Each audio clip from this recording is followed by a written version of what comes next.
মানে ইরান মার্কিন যুক্তরাষ্ট্রের যে ছায়া যুদ্ধটা চলছিল, সরাসরি ছায়া, এই যুদ্ধের পর ইরানকে সারা পৃথিবী আরো একবার চিনছে। মালটা কি দেশটা কোন দেশ? ইরান।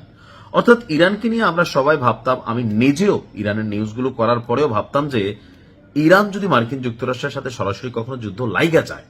আসসালামু আলাইকুম, সবাই কেমন আছেন? আশা করি ভালো আছেন।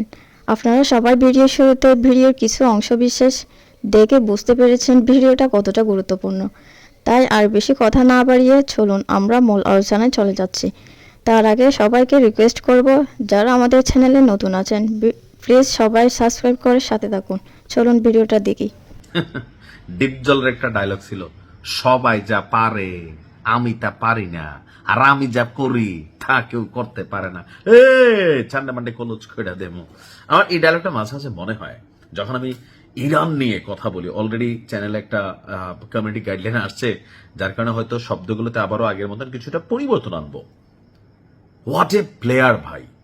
মানে ইরান মার্কিন যুক্তরাষ্ট্রের যে ছায়া যুদ্ধটা চলছিল, সরাসরি ছায়া, এই যুদ্ধের পর ইরানকে সারা পৃথিবী আরো একবার চিনছে।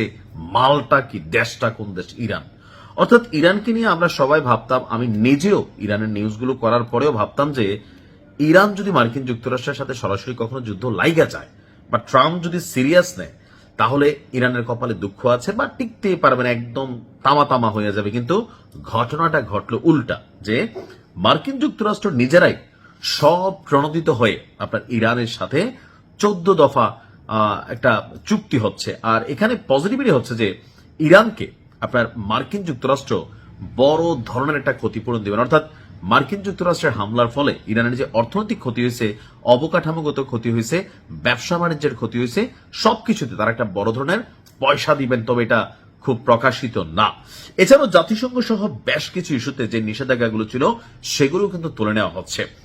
তো এই মুহূর্তে ইরানের এই যখন একটা কি বলা যে গোল্ডেন পিরিয়ড, অথবা কি বলা যে স্বর্ণযুগ, তো এই মুহূর্তে ইরান করতেছে কি, তারা আরেকটা ঘটনা করতেছে।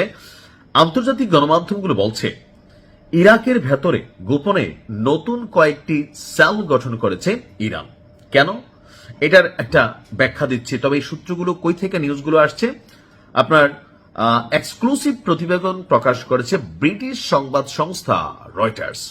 রয়টার্সের তথ্য অনুযায়ী আপনার ইরাকে যে ইউনিটগুলো আপনার ইরান কি বলে যে রিবিল্ড করছে, অথবা রিমেক করছে, অথবা কি বলা হচ্ছে পুনর্গঠন করছে বা নতুন সহ, এটা মূলত পারস্য উপসাগরীয় দেশগুলোতে, অর্থাৎ যে আরব রাষ্ট্রগুলো আছে পারস্য উপসাগরীয় দেশগুলোতে, সেগুলোতে যে কোনো সময় যে কোনো ধরনের অভিযান চালানো যায়, বিশেষ করে যেই সকল দেশে মার্কিন সেনাবাহিনী অবস্থান করছে। আর আপনারা ভালো করে জানেন যে ম্যাক্সিমাম আরব দেশেই মার্কিন সেনাবাহিনীদের বিভিন্ন ইউনিট, তাদের সামরিক স্থাপনা, বেসামরিক স্থাপনা, এগুলো কিন্তু রয়েছে। আর এই চলমান মার্কিন যুক্তরাষ্ট্র এবং ইরান যুদ্ধে এই সিস্টেমটাকে ইরান কিন্তু সবচেয়ে বেশি ব্যবহার করছে। অর্থাৎ আমেরিকা যখনই টাচ করতো, ইরান করতো কি কাতারের টুং টুং, দুবাইরে টুং টুং, মানে এরকম কিন্তু একটা ওয়ার্নিং দিত।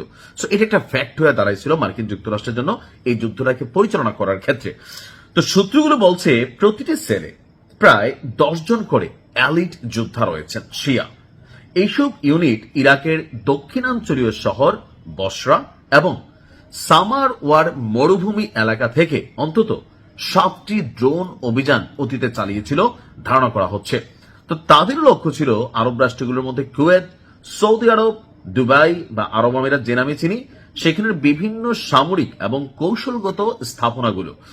তো এই সংশ্লিষ্ট সূত্রগুলো বলছে এসব যুদ্ধের একটি অংশ আগে বীরদের সাথে কানেক্টেড ছিল, তবে নতুন ইউনিটগুলো সেই কমান্ড কাঠামোর বাইরে গিয়ে সরাসরি আপনার ইরানের যে মূল টিম আছে আইআরজিসি, তাদের নির্দেশেই এখন কাজ করছে। এই নতুন কাঠামো ইরানের যে যুদ্ধের কৌশল অথবা আরব রাষ্ট্রগুলোকে ব্যালেন্স করার যে কৌশল, সেখানে পরিবর্তনের একটা নতুন ইঙ্গিত কেউ কেউ মনে করছেন। কারণ তাদের আঞ্চলিক মিত্র বাহিনীগুলো আগের মতো শক্ত অবস্থানে নেই। অর্থাৎ আরবদের যে মিত্র বাহিনীগুলো, এগুলো শক্ত অবস্থানে নেই। আপনারা সুয়েজ ক্যানেল নিয়ে ধারাবাহিক দেখছেন যেখানে কি হচ্ছে। তো কেউ বলছেন যে বেশি নিয়ন্ত্রিত এবং কট্টর যুদ্ধের মাধ্যমে অভিযান চালানোর দিকে নতুন পরিকল্পনা আসছে ইরান। আর এই জন্য একদম আদর্শ যুগোপযোগী বা ধরেন হোয়াট এভার, মানে খুবই পারফেক্ট একটা চয়েস হচ্ছে ইরাক। ইরাক দীর্ঘদিন ধরে ইরান এবং যুক্তরাষ্ট্র এই দুই পক্ষের যে প্রভাব সেটার ভারসাম্য রক্ষার চেষ্টা করছে। তবে এই ধরনের গোপন সেলের অভিযোগ যখন ইরানের বিরুদ্ধে আসছে, তারা কি স্বীকারোক্তি দিচ্ছে? না, তারা স্বীকারোক্তি দিচ্ছেন। তারা বলছে যে আসলে এই কথাগুলোর ভিত্তি নেই, কিন্তু আমরা জানি ইরান কি করতে পারে। ভালো থাকুন, আসসালামু আলাইকুম। মুসলিম ভাইয়ের বউ দেখি মিষ্টির পোটলা রাস্তায় দাঁড়াই আছে, তা আমি গাড়ি নিয়ে যাইতেছিলাম, জাস্ট একটা মিষ্টি খাইয়া যা। আমি হঠাৎ করে ভাবি কোন সুখবর টুখবর আসেনি, গেছে তার তো এমপি পদ বাতিল। আমি কার হান্নানডার। তা আমি ভাবছি হয়তো আমাদের এলাকার কোন ছেলে, ভাবি কয় না, এমপি হান্নান মাসুদ ওরফে কেউ কেউ কান্না মাসুদ, কেউ কেউ আরো বিভিন্ন নামে ডাকেন, যে মাসুদ ভালো হয়ে যাও। গত 2 দিন যাবৎ বিভিন্ন জায়গায় একটা নিউজ আপনারা দেখেছেন যে এমপি হান্নান মাসুদ অর্থাৎ এনসিপির যে ব্লুটুথ বয়েজ আছে তাদের মধ্যে একজন হচ্ছে আমাদের হান্নান মাসুদ। তার এমপি পদকে আসলে বাতিল হতে যাচ্ছে, বা তার এমপি পদ যে কোনো মুহূর্তে বাতিল হতে পারে। কিভাবে বাতিল হতে পারে বা কেনই তার এই এমপি পদ বাতিল হওয়ার আশঙ্কা তৈরি হলো, যদিও এ নিয়ে হান্নান মাসুদ এখন পর্যন্ত মুখ খোলে নাই যে যেই তথ্যের ভিত্তিতে তার এমপি পদ বাতিলের আলোচনা, সেই তথ্য দিয়েছে রাশেদ খান। এটা হচ্ছে আরেক কি বলা হয় যে কথাবাজ রাজনৈতিক ক্যারেক্টার। যাই হোক, হান্নান মাসুদের যে নির্বাচনী হলফনামা, আসলে এই দেশে রাজনীতি যারা করে প্রথমে ভালোই থাকে। ওই যে একটা কথা আছে না, যে যায় লঙ্কা সেই হয়ে যায় রাবণ। তো আমাদের রাজনীতিতে একটা সুন্দর জিনিস আছে কোনটা, যে ধরেন রাজনীতিবিদরা যখন নির্বাচনী হলফনামা দেয় সেখানে ব্যাপক মিথ্যা তথ্য তারা দেয়। এটা কিন্তু বাংলাদেশে হয়। তো এখন হয় কি, যদি কেউ সত্যি তথ্য দেয় আমাদের কাছে মনে হয় না এই লোকে সত্যি কইছে না, আসলে লুকাইছে। তো ওই যে ভয় থেকে আর কি। সংসদ সদস্য হান্নান মাসুদ তার নির্বাচনী হলফনামায় মিথ্যা তথ্য দিয়েছেন। অভিযোগ কে দিচ্ছেন?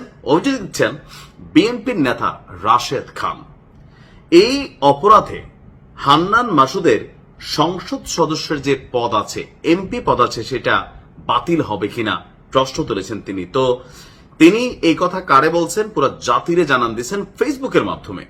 তিনি তার দেওয়া এক পোস্টে বলছেন যে হলফনামায় মিথ্যা তথ্য দেওয়ার অপরাধে বাতিল হচ্ছে হান্নান মাসুদের এমপি পদ, কোয়েশ্চেন মার্ক অর্থাৎ প্রশ্নবোধক চিহ্ন। সম্প্রতি একটি টেলিভিশন টক শোতে অংশ নিয়ে হান্নান মাসুদ তার যে হলফনামা আছে সেখানে অসত্য তথ্য উল্লেখ করার বিষয়টি স্বীকার করেছেন হান্নান মাসুদ। দাবি হচ্ছে কার? রাশেদ খানের। হান্নান মাসুদ তার আইনজীবীর পরামর্শে হলফনামায় অসত্য তথ্য দিয়েছেন, আর এই বিষয়টি স্বীকার করেছেন বলে জানিয়েছে রাশেদ খান। বলছেন যে ভবিষ্যতে ব্যবসা বাণিজ্য, আয়কর রিটার্ন দিতে সুবিধা হবে বলে অসত্য তথ্যের ভিত্তিতে আপনার নির্বাচনী হলফনামায় হান্নান মাসুদকে তার আইনজীবী পরামর্শ দিয়েছে যে এখানে মিথ্যা তথ্য দিতে। রাশেদের বক্তব্য, তিনি দাবি করেছেন তার স্থাবর কোনো সম্পদ নাই, অর্থাৎ হান্নান মাসুদ দাবি করছে তার কোনো স্থাবর সম্পদ নাই। তার মানে তার হলফনামায় দেওয়া সম্পূর্ণ তথ্যটা কি হয়ে যাবে? মিথ্যা। হলফনামার বিষয়ে নির্বাচন কমিশনার মোহাম্মদ আবুল ফজল মোহাম্মদ সানাউল্লাহর 2025 সালের 11 আগস্টের একটা কোর্ট থেকে রাশেদ খান মেনশন করছেন যে আবুল ফজল মোহাম্মদ সানাউল্লাহ সাংবাদিকদেরকে বলেছিলেন কোন প্রার্থী যদি তার হলফনামায় মিথ্যা তথ্য দিলে ভোটের পরেও তদন্ত করবে নির্বাচন কমিশন।